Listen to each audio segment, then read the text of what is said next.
Hello and welcome to another segment of DSU Inside Perspective. I'm Carlos Holmes, and this is the show where we talk with faculty, staff, students, alumni, or guests about some of the things that are going on in the world or some of the great things that are going on here at Delaware State University.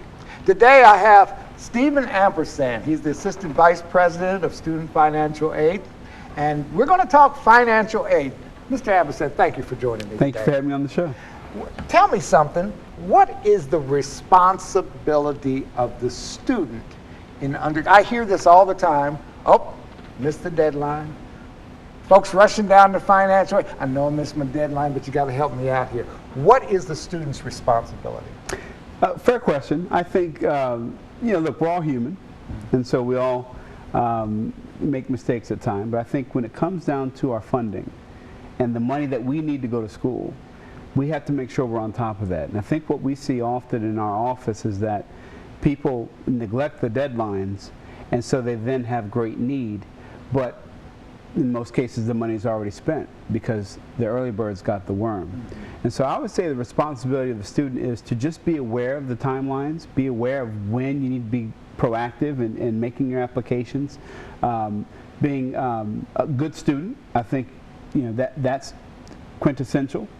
You've got to be making your grades. All of our merit scholarships and other awards that are contingent upon GPA. Obviously, if you drop below a certain GPA, you're going to forfeit those awards. So we have to be timely, we have to be paying attention to the deadlines, and we have to actually be good students and make sure we're getting the grade. Now, some students are the good students. Yeah. But, I mean, does the excuse wash? They're young. They're not used to the business of, Mom and Dad used to take care of this stuff for us.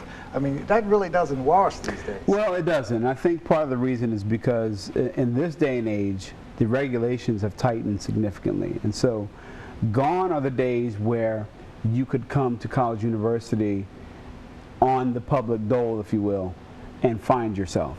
A lot of folks say, well, you spend the first 2 years figuring out what it is. Anymore, because of the limitations, because you've only got 6 years of eligibility in most cases, you've really got to make those 6 years count. And so that reality forces everyone, I believe, the students, though they're young, to really take a proactive approach to making sure that they maximize these funds. And so how do you maximize your aid eligibility? Number one, you make sure you apply on time. Okay? By applying on time, you put yourself in a position where your federal eligibility is known, your merit eligibility is known, and then if there are any other discretionary monies that are served out on a first come, first served basis, you're in line and you're early in line for those first come, first serves. But if you wait and you miss the deadline, or God forbid, you get selected for verification and the government wants documentation to prove that your household income and situation is what it is. Well, now you expand that process to getting your aid in place upwards of a month in some cases. So if you wait until the last minute to make your application, you're already too far gone.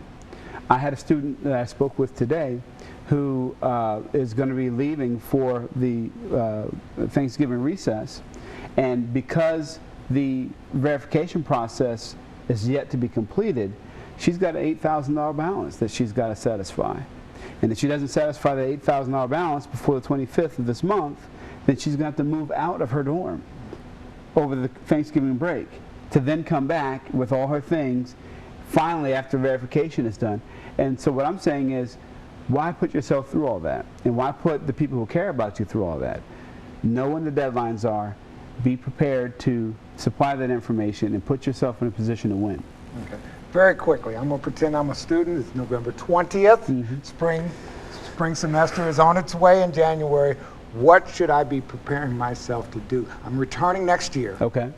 What should I be doing? Okay, so right now, if you are returning in the new year, okay, first thing you want to do is make sure that you've got your account satisfied for the fall. So what I mean by that is, anybody who's got a balance of greater than $200 is not going to be allowed to register or will be blown out of classes as of December the 10th.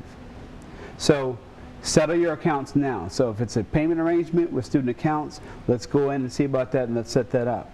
If there are outstanding documents needed to finalize any remaining aid eligibility that you have, you need to go ahead and turn that stuff in now.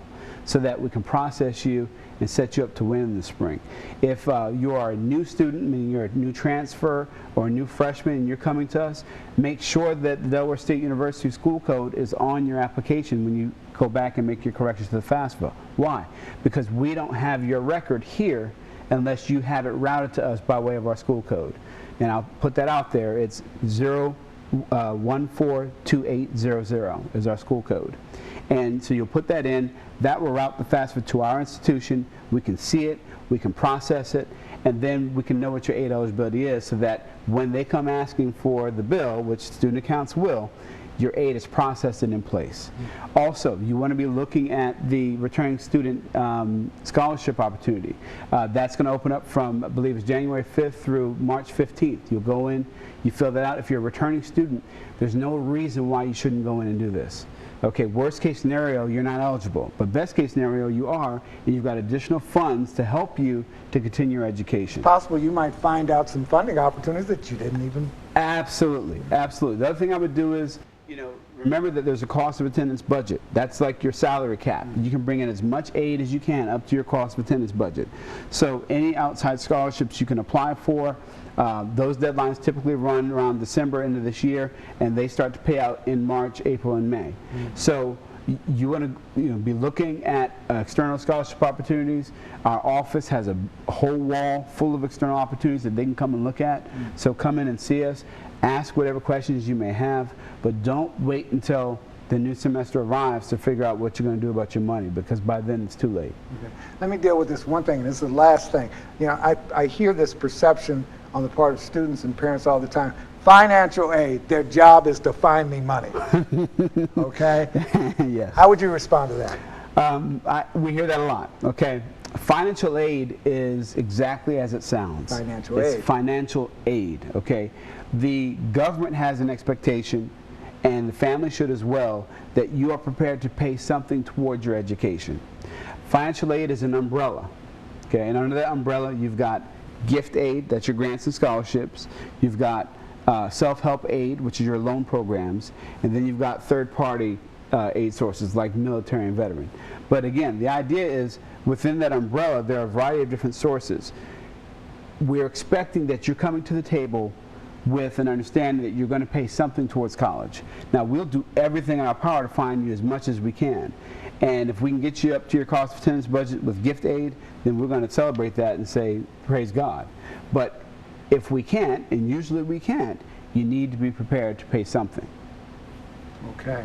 Well, you've heard it right here, what you need to do to be on top of your financial aid obligations in your business. So, Mr. Ampersand, thank you for joining us. We're going to have you on again. I'd love to. And thank you for joining us for another segment of DSU Inside Perspective. Everybody have a good day.